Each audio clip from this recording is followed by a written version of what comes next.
बाद भारतीय वायुसेना का लोहा पूरी दुनिया मान रही है।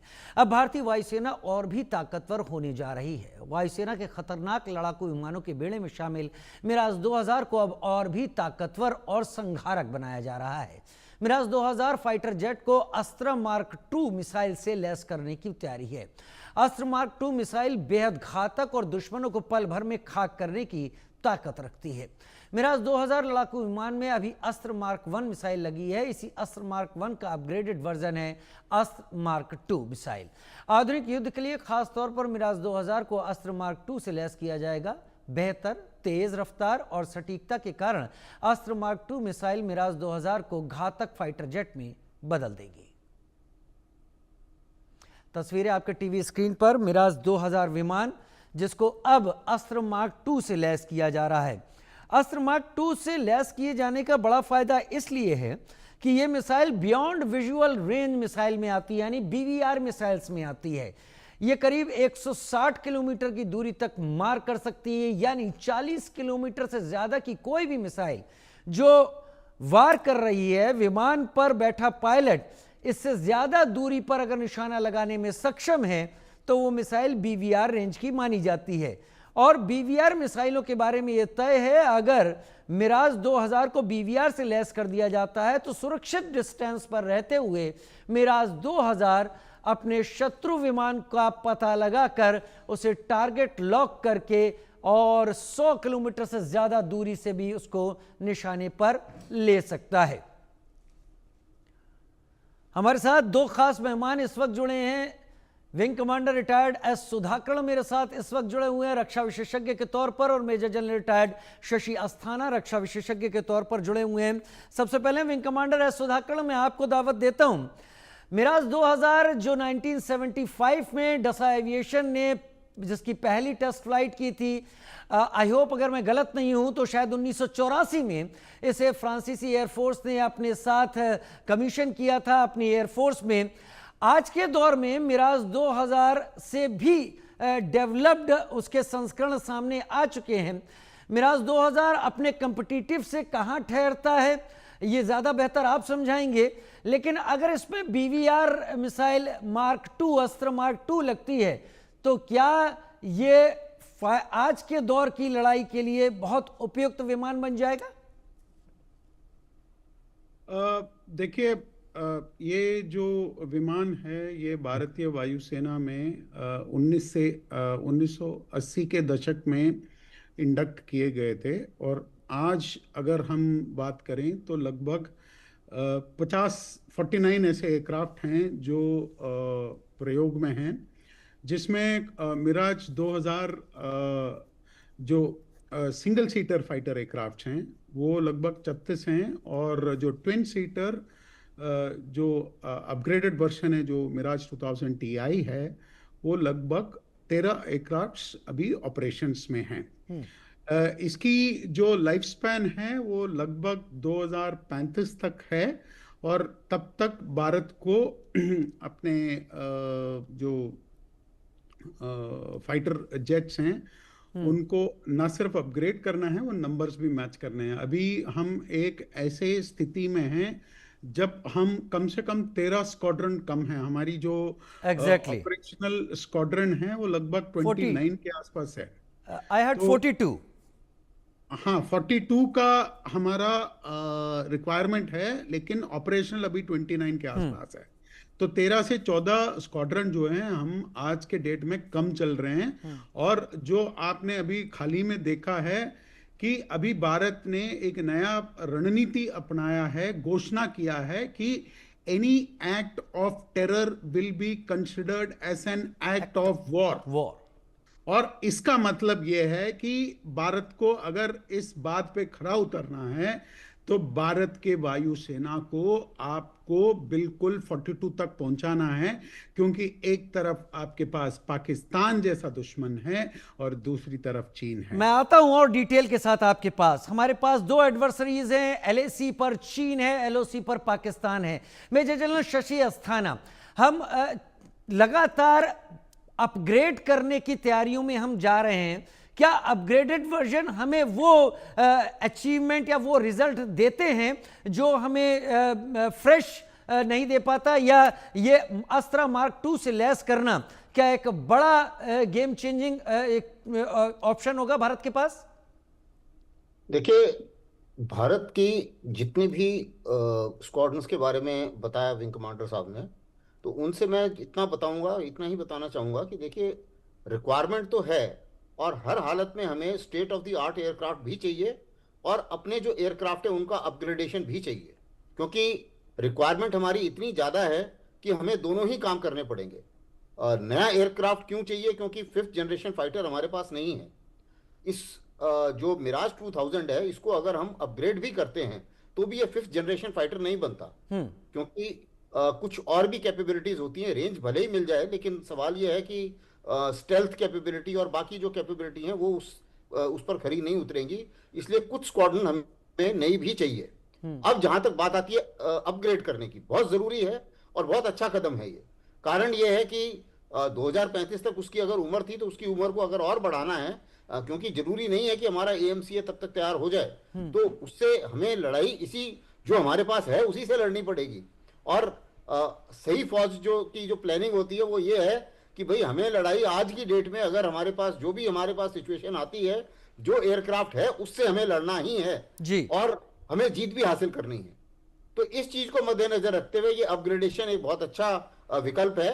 और इस विकल्प में कई मेथडोलॉजी थी। कभी पहले दी माइका मिसाइल थी, उसका भी बातचीत चल रही थी कि उसका न्यू जनरेशन वर्जन जो है दसाल्ट जो कंपनी है वो भी एक ऑप्शन दे रही थी, लेकिन उसमें थोड़ा टेक्निकल प्रॉब्लम आ रही थी। उसी मुताबिक है एक मेटियोर मिसाइल है जो रफेल के साथ है, उसको भी अपग्रेड करने की बात चल रही थी, लेकिन उसमें भी कीमत और टेक्नोलॉजी उसी में थोड़ा सा परेशानी हो रही थी। लेकिन ये जो BV RAM है ये हमारे पास ऑलरेडी हम लोग यूज कर रहे हैं। सुखोई मार्क 1 और तेजस में इसका इंटीग्रेशन ऑलरेडी हो रखा है जी। इस चीज को मद्देनजर रखते हुए ये अच्छी एक मिसाइल है।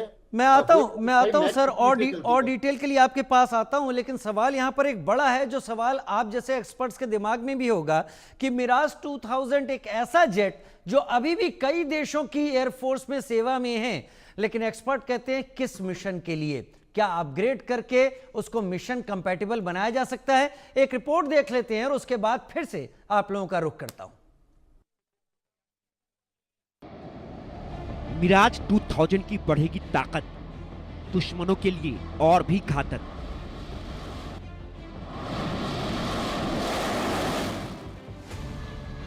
वायुसेना का भरोसेमंद मिराज दुश्मनों के उड़ाएगा मिजाज।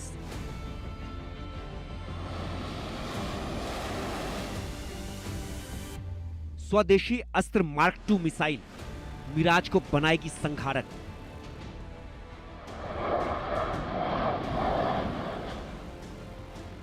मैक 4.5 की रफ्तार दुश्मनों में मचाएगी चित्कार।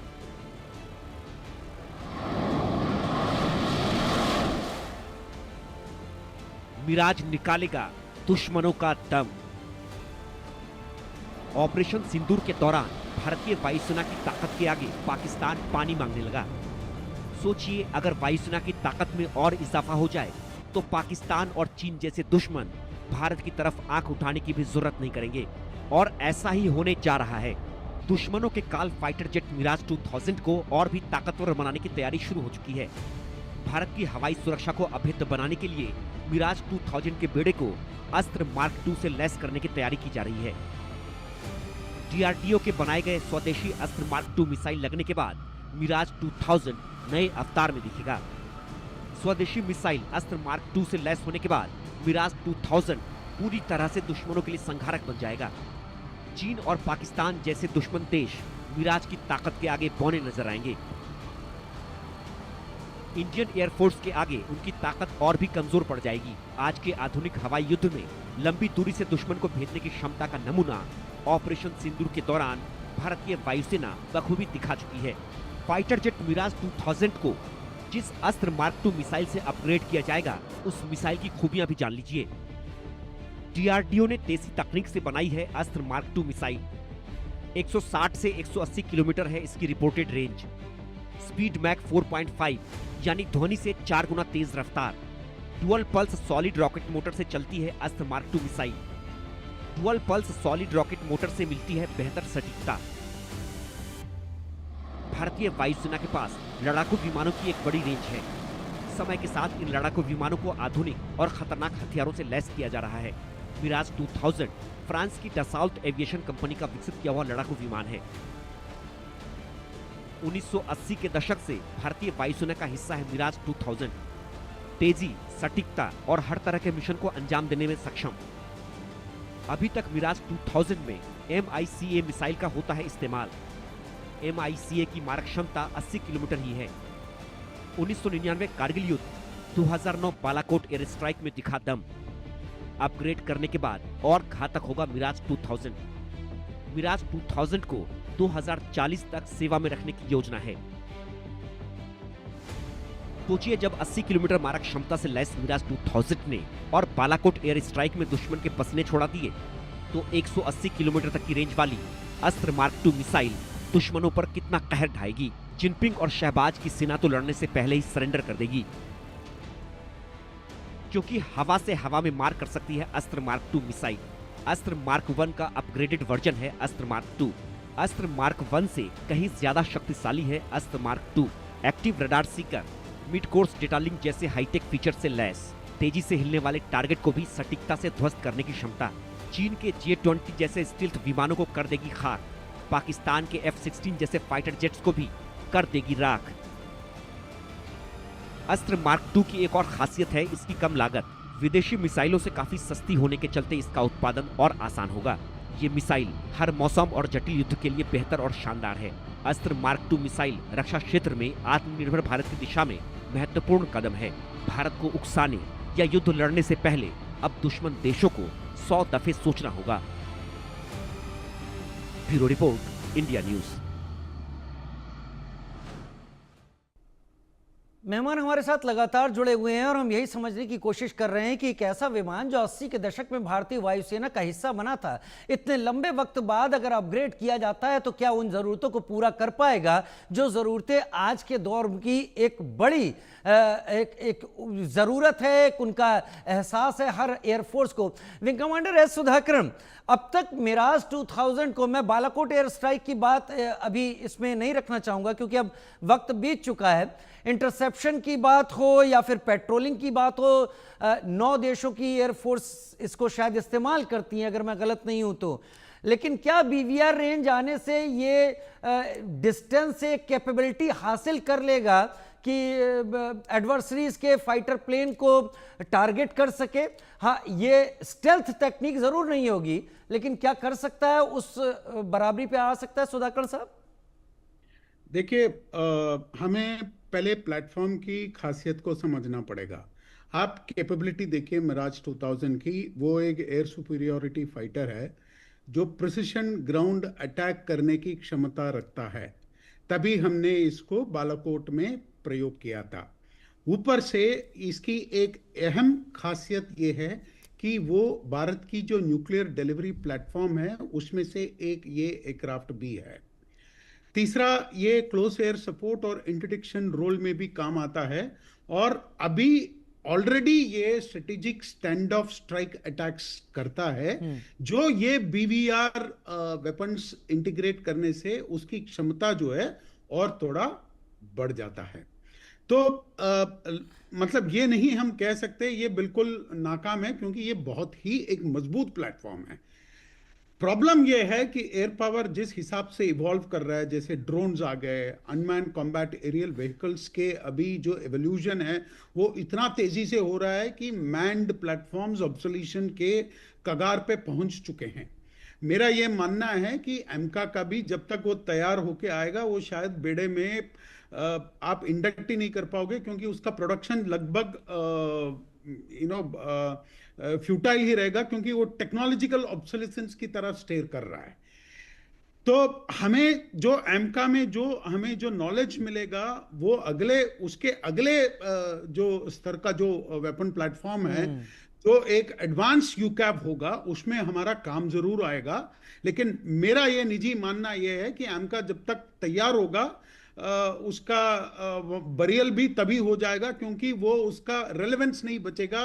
उस 10 साल के बाद का जो कॉम्बैट है, जो एयर पावर जैसे इवॉल्व हो रहा है, जो स्वार्म और मैन्ड अनमैन्ड टीमिंग की जो बात कर रहे हैं, वो मैन्ड वाला कंपोनेंट लगभग एयर से खत्म हो जाएगा, क्योंकि मैन्ड टीमिंग का मतलब है एक कंस्ट्रेंट, जो ह्यूमन बीइंग जो है वो इस लेवल तक अभी केपेबल नहीं है जो एक ऑटोनोमस प्लेटफॉर्म केपेबल है। तो हमें उतना जल्दी, उतना आगे अगर सोचना है तो मिराज जैसे प्लेटफॉर्म्स जो है उसकी अगर हम लाइफ स्पैन आगे बढ़ाएंगे तो हम इसका जो इसके ऊपर जो खर्च आता है, लगभग 2011 में हमने $2.5 बिलियन खर्च करके इस प्लेटफॉर्म को हमने अपग्रेड किया है। अभी हम अगर नए एयरक्राफ्ट खरीदने की अगर कोशिश भी करें तो भी 50,000 से कम तो कुछ नहीं आने वाला है, बल्कि उससे ज्यादा ही आने वाला है। तो इस किस्म का पैसा जब आप लगाते हो और उसकी जो लाइफ स्पैन है उसकी गारंटी नहीं है, तो हमें ये सोचना बहुत जरूरी, ये बहुत जरूरी बन जाता है कि हम अपने वेपन सिस्टम को एक तो इंडिजनाइज करें, जो हमने अभी किया है, जो हम एग्जिस्टिंग प्लेटफॉर्म को जितना यूज करें उतना यूज कर लें, और हम चीन की तरफ एडवांस्ड एयर सिस्टम्स की तरफ बढ़े। वरना देखिए, हमारा प्रिंसिपल एडवर्सरी पाकिस्तान नहीं है, चाइना है। एग्जैक्टली। और चाइना की जो एडवांस वेपन सिस्टम है उसको हमें मुकाबला करना है। तो हमारी जो प्रोग्राम्स हैं उस तरफ एक तो हमें सेल्फ रिलायंट बनना है, एक तो इंडिजिनस बनना है। वरना क्या होगा कि जब एक कोई जंग छिड़ जाता है तो लोग तो सैंक्शन दाएं बाएं लगा देते हैं। सेकेंडरी सैंक्शंस अगर लग गए तो आप अगर फॉरेन ओईएम्स पे डिपेंडेंट है अपने वेपन प्लेटफॉर्म्स के लिए, अगर आपका सप्लाई चेन बिगड़ गया तो आप लड़ाई किस चीज से करेंगे? हाथ से तो नहीं कर सकते। तो इसीलिए ये बहुत ही इंपॉर्टेंट बन जाता है कि हम अपने खासकर डिफेंस वेपन्स प्रोग्राम को इंडिजिनाइज करें और उसको इस हद तक पहुंच जाएं कि वो हमारी कम से कम जो इंटरनल रिक्वायरमेंट्स हैं उसको पूरा करें। ना सिर्फ वो लेगेसी वेपन सिस्टम्स को अपग्रेड करने की ये बात है, ये futuristic autonomous weapon systems design और डिलीवर करने की भी हमें उस दिशा में भी बहुत सोचना चाहिए, जो हम आज के डेट में उतना नहीं सोच रहे। मतलब मैं ये नहीं बोलूंगा कि जीरो काम हो रहा है, लेकिन उतना काम हो नहीं रहा। दिशा भी हमारी गलत है और दशा भी हमारी उतनी ठीक नहीं है। तो इस पे तवज्जो देना जरूरी है। भारत ने पिछले 10 साल में बहुत काम किया है, ये मैं मानता हूं, क्योंकि मैंने काफी सारे ऑपरेशंस अंदर देखा हुआ है। और अभी ऑप सिंदूर जब मैं देखता हूं तो मेरा जो छाती जो है गर्व से मतलब फैल जाता है। लेकिन मैं ये नहीं मानता कि हमें अभी हम रिलैक्स कर सकते हैं, क्योंकि इस सिचुएशन में ही नहीं है। क्योंकि हम देखिए बिल्कुल निचले स्तर पे थे, वहां से हमने तरक्की करके इस मकाम को हासिल किया है। लेकिन आपको मैं ये कहना चाहता हूं, क्योंकि हमारी जो स्तर थी वो इतनी नीचे थी कि हमें ये लग रहा है कि हमने बहुत कुछ हासिल कर लिया है, लेकिन अभी हम पास मार्क तक भी पहुंचे नहीं हैं। हमें बहुत काम आगे करना है और इस देश को समझना जरूरी है। तो इसमें ना सिर्फ पैसा लगाना है, हमारे टैलेंट को आगे बढ़ाना है, तभी इंडिजिनाइजेशन जो है प्रोग्राम बिल्कुल हो पाएगा। ठीक है, वरना इंडिजिनाइजेशन के ऊपर आत्मनिर्भरता यूं ही नहीं शब्द का इस्तेमाल किया जाता। अब अस्त्र मार्क 2 की अगर हम बात करें तो ये मिसाइल BVR रेंज की है, 160 किलोमीटर तक की रेंज तक हिट कर सकती है। जो दर्शक समझ नहीं सकते, 40 किलोमीटर से ज्यादा हवा से हवा में अगर हम मार कर रहे हैं और हम उससे ज्यादा मार करने वाली किसी मिसाइल का इस्तेमाल कर रहे हैं तो उसे बियॉन्ड विजुअल रेंज में रखा जाता है। और इसमें जितनी दूरी अगर किसी के पास कैपेबिलिटी है वो खुद को उतना सेफ कर लेता है। मेजर जनरल शशि अस्थाना, अब आपसे मैं बहुत कुछ मुद्दों पर डिटेल समझना चाहूंगा। 42 स्क्वाड्रंस हमारे यहां एक्सपेक्टेड हैं, होने चाहिए, 29 है, 13 का डेफिसिट है। चाइना 6G पर काम कर रहा है, उसका मॉडल भी उसने सामने रख दिया है। हम अपग्रेड करके क्या सही सोच पर आगे बढ़ रहे हैं? और अगर अपग्रेड करके बढ़ भी रहे हैं तो ये मिराज 2000 आज इतने साल बाद, इस अपग्रेडेशन के बाद, हमें वो जरूरी बैकअप दे पाएगा जो इस बीच में हम एमका के लिए कोशिश कर रहे हैं या फिर दूसरे 5Gs के लिए कोशिश कर रहे हैं, एयरक्राफ्ट्स के लिए? देखिए, किसी भी फौज के अंदर जो इक्विपमेंट होता है उसके लिए कहा जाता है कि 30% होना चाहिए स्टेट ऑफ द आर्ट, एकदम नया। 30% करंट होना, 40% करंट होना चाहिए और 30% वो है जो पुराना हो गया है। अभी हमारे केस में एयरक्राफ्ट के मामले में ये 30% स्टेट ऑफ द आर्ट तो हमारे पास है नहीं, और करंट में भी हम थोड़ा पिछड़ रहे हैं। इसलिए अपग्रेडेशन तो बहुत ही जरूरी है और ये इनएस्केपेबल है, ये तो करना ही पड़ेगा हमें।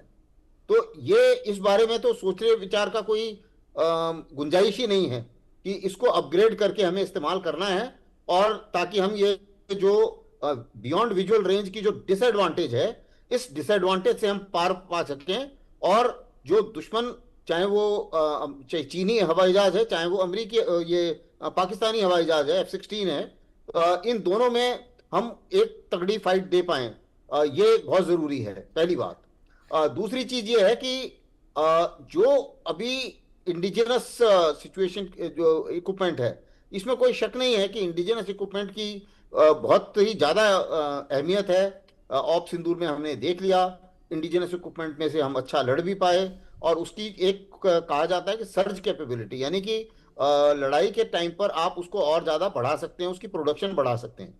तो मान लीजिए अगर आप इसको अपग्रेड करते हैं, आपकी ये जो मिसाइलें जो आप इसमें लगा रहे हैं, वो मिसाइलें आपकी अपनी हैं, अगर और ज्यादा की जरूरत पड़ती है तो आप ज्यादा बढ़ा भी सकते हैं। अगर किसी और की मिसाइल लगा रहे हैं या किसी और की मिसाइल जो इंपोर्ट हो रही है, तो उस हालत में जब लड़ाई होती है, तो जैसे भी विंग कमांडर ने साहब ने बताया कि भाई ये सप्लाई चेन अटक भी सकती है, तो वो सिचुएशन जो है उससे बचने के लिए ये बेटर है कि हम अपनी ही मिसाइल से उसको अपग्रेड करें। तो अपग्रेडेशन एक कुछ हद तक हमारी ताकत को बढ़ाता है और कमी को पूरा करता है। लेकिन जैसा कि आपने बताया कमेंट्री में, 42 स्क्वाड्रन है, 29 चाहिए। अब ये 13 स्क्वाड्रन का गैप जो है वो इतनी आसानी से पूरा होने वाला नहीं है, इसलिए इसके लिए हमें हर चीज मिक्स करके करनी पड़ेगी। यानी कि तेजस जल्दी बनाने पड़ेंगे। तेजस एक हमारा अपना एयरक्राफ्ट है, ज्यादा से ज्यादा स्क्वाड्रन हमारे पास तेजस की होनी चाहिए। तो तेजस जो है वो एक सामरिक तौर पे एक बड़ा गैप जो है वो भरेगा तेजस। और स्टेट ऑफ द आर्ट के लिए मैं बार बार इसी को रेकमेंड करता हूं, हालांकि ये डिबेट बड़ी लंबी चल रही है आजकल एयरफोर्स में, कि हम AMCA की वेट करें या कोई एक हवाई जहाज खरीदें, चाहे वो F-35 हो, चाहे वो रशिया का हो, जो भी लेटेस्ट हवाई जहाज है। तो मेरा अपना मानना है कि भाई दोनों काम होने चाहिए। AMCA भी तगड़ा स्पीड से चलना चाहिए आगे, और अपने भी 1-2 स्क्वाड्रन खरीदे हुए होने चाहिए, कम से कम 2-3 स्क्वाड्रन हमारी खरीदनी चाहिए। वो एयरफोर्स डिसाइड करे कितना खरीदनी है, लेकिन कुछ state of the art aircraft जरूरी है। ये बात सही है कि आजकल ड्रोन्स का जमाना है, इसमें भी कोई शक नहीं है। ड्रोन्स एक फ्यूचर वॉरफेयर है, और ड्रोन्स में पूरा ज्यादा से ज्यादा हमें हरकत करनी है, और उसमें भी हमें इंडिजनाइजेशन करना है, और खुद ड्रोन्स बनाने हैं, और अच्छे से अच्छे ड्रोन्स बनाने हैं जिसमें हम सक्षम हैं, और हमारा डिफेंस इंफ्रास्ट्रक्चर और बाकी प्राइवेट कंपनीज भी इसमें काफी इंटरेस्ट दिखा रही हैं।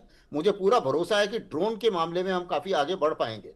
उम्मीद मैं भी यही कर रहा हूं सर कि एमका के साथ साथ जो आपने इशारा दिया F-35 या Su-57 जिसके ऊपर सोचा जा रहा है 2035 तक अगर एमका का टारगेट रखा गया है, तो तब तक उस दौर के बीच के लिए, उस गैप को भरने के लिए भारत को 5th जनरेशन स्टेल्थ लेना ही होगा, और उसके जरिए भारत अपना पीछे अपना प्रोडक्शन बढ़ाता है। मैं इस बात की भी उम्मीद करता हूं विंग कमांडर सुधाकरण के सुझाव से कि भारत को 2035 के आगे के टारगेट्स को देखते हुए एमका को अभी से डिजाइन करना होगा, ताकि 2035 के आगे भारत उस वक्त, उस दौर के हिसाब से अपने को प्रिपेयर रखे। बहुत धन्यवाद, आप दोनों ही एक्सपर्ट ने अपनी बात रखी। Wing commander Sudhakaran, major general Shashi Asthana, आप दोनों का बहुत शुक्रिया। एक छोटा सा ब्रेक, जल्द हाजिर होते हैं।